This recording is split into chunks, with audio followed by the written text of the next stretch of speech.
On an abandoned garage site in East Brighton, community-led housing group Housing Co-operative have started work on their first 2 houses, using land leased from Brighton Hove City Council.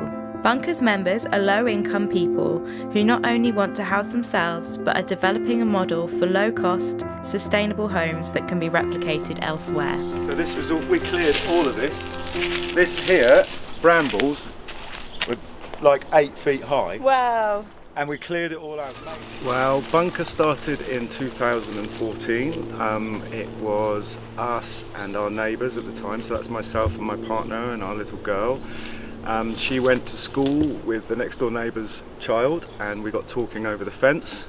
And we all living in private rented accommodation next door to each other, basement flats, quite damp, quite expensive. And even though we all work in the building trade, we're all self-employed, we were looking for another solution. And Hayley and Rory, they said, what about starting our own co-op? So we basically thought, yeah, well, why not?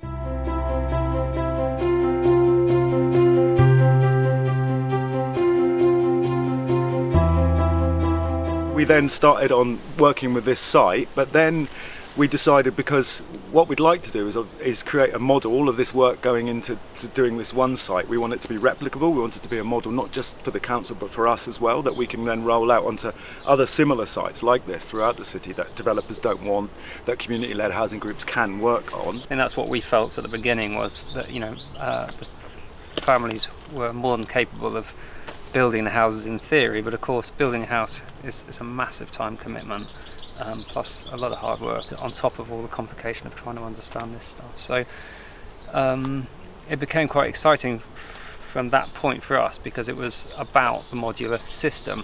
If we hadn't have started Bunker, we'd be priced out. If we were asked to leave that flat, getting another one would have been impossible just because of the deposits and the fees. We just don't have the capital, you know, to either buy or probably to stay in Brighton.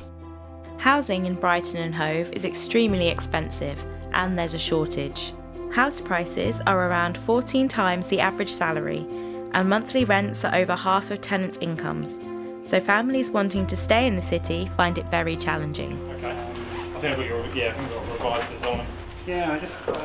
Cheers, mate. Yeah, see you soon.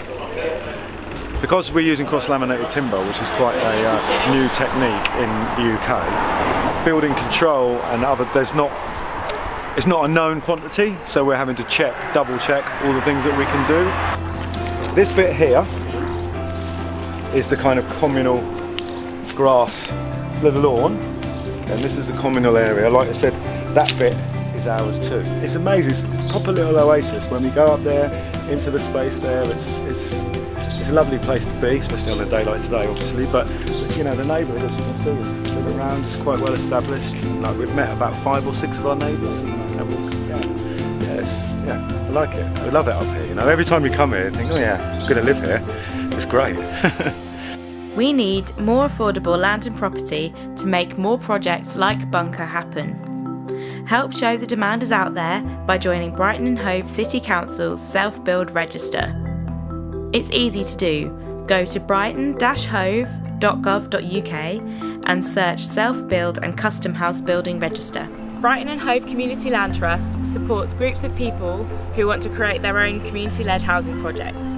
Join us at BHCLT.org.uk.